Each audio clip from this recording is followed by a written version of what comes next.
amannya nze Lubandi Solomon tubaniriza Essese tubuuza eradde ennyanja eradde kiba kitegeeza osaabadde amazzi okusomosa amayengo otuuse ewaffe ku kizinga era tuli wano mu lubiri lwa Ssaabasajja Kabaka mu mwoleso gwa Buganda Expo 2024 fenno nga Abasese naffe tetwalutumiddwa mwana wazze ne twolesa naye ekyenjawulo kuffe abolesezza ffe Abasese twolesezza obuwangwa n'ennono yaffe ng'Abasese oba Abaganda.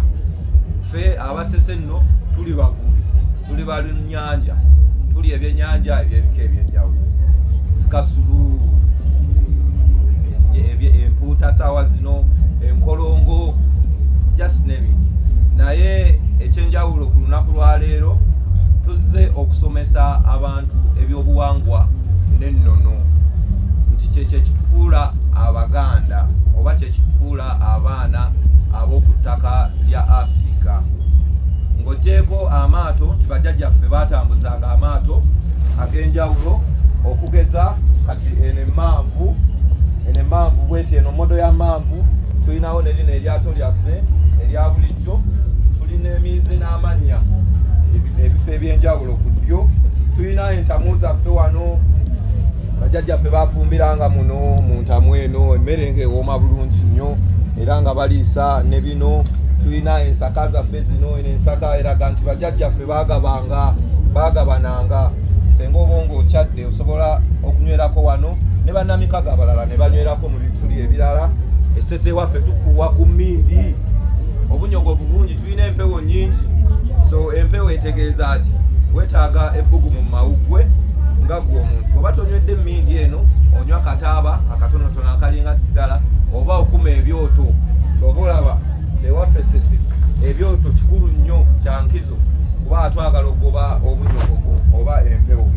Tulina awantwolesezza guno mwoleso gwa Jjajja Ddungu ewaffe tuyigga ku njobe bajjajja balya ku njobe Jjajja Ddungu alya ku njobe ne bano tuwangaala nabo bano tubayita bajjajja Nattimba ewaffe era tubatwalanga baana oba bantu tetubakuba tetubalinako buzibu emisota tuleese ekkomagiro wano luno olugoye lwaffe lunansangwa bajjajjaffe nno baali bagezi okusooka walooka n'akasajja kano bajjajjaffe emyaka nga 6 kano oyinza okalabanga ekyokusaaga ne bajjajjaffe bayambalanga bwe bati baafuna amagezi nti omuntu amala okulya ennyama y'ekisolo ate ekisigalawo eddiba asobola oddikolamu olugoye naye ate ne balaba senga tuwangaala myaka nga 5 mu maaso baba tuzaala buli kiseera nti omwana gw'ozadde okumwambaza olugoye ate olina kutta kisolo baakiraba nti myaka nga 5 tugenda kuwangaala nga tetulina bisolo ate nga Katonda yatutonda mume ebintu ebyo kuba yatutonda luvannyuma nga byonna amaze obitonda so Katonda n'abawa amagezi Katonda abawadde amagezi ne balaba omuti guno omutuba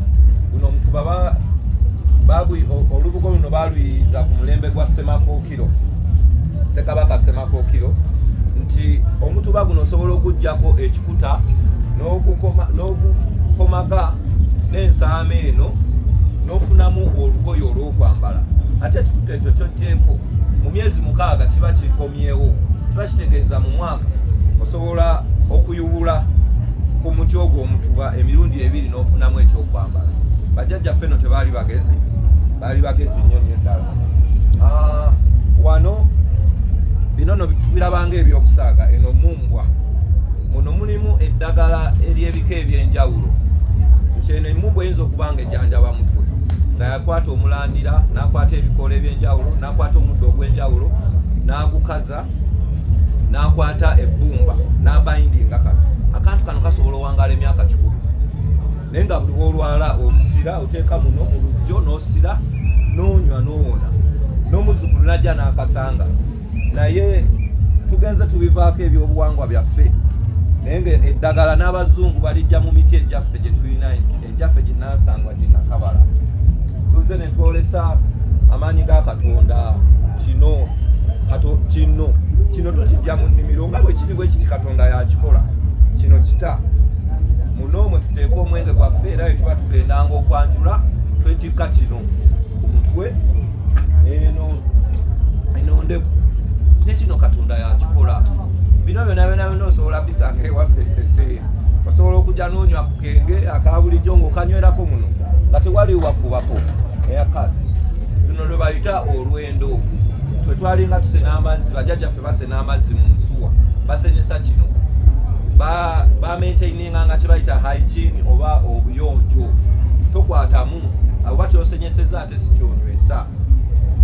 Neno ntamu ya jjajjange gano amayinja gano njagala mugalabe, gano mayinja gaffe Masese era buli wooliraba lino jjinja Ssese lino kuba lisobola liva wano mu Uganda osobola dijja Ssese yokka lino ejjinja Ssese. Akati ate tosobola kujjako Ssese waffe n'otalya ku kyakulya kino ekiwoomu ennyo. Gano ge bayita amasiinya. Nze simanyi kyakulya mu nsi eno, ntambudde naye simanyi, sirabanga kyakulya kiwoomu kisinga masiinya gano. Katonda alina engeri gye yakikola n'akiteekamu ebirungo byonna. Newoba okisiise busiisi nga tolina kyotaddemu, wadde omunnyo, wadde obunzaali, wadde kaamulali oba wadde obutungulu, kisigala nga kyo kiwoomanga kyo. So wobeera ng'ozze okulambulakoko bizinga byaffe eby'e Ssese, saba kusiinya oliryekola kuba nti ate naffe ebirungi tubyeyagaliza.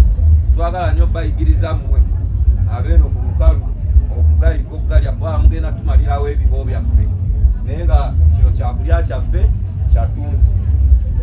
Mu buufu obwo njoleseza ne ku mafumu. Gano mafumu tegalina bulabe.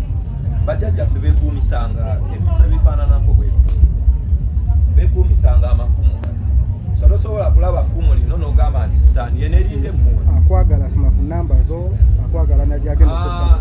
Saawa zino nzaakiikiridde Ssese nga nva mu kitongole nze nkulira ebyobuwangwa n'ennono n'obulambuzi mu ssaza lyaffe ekkulu ery'e Ssese, era nga bino bye mulaba wano tubijje mu kadiizo oba museum eyitibwa Sinyaland Museum.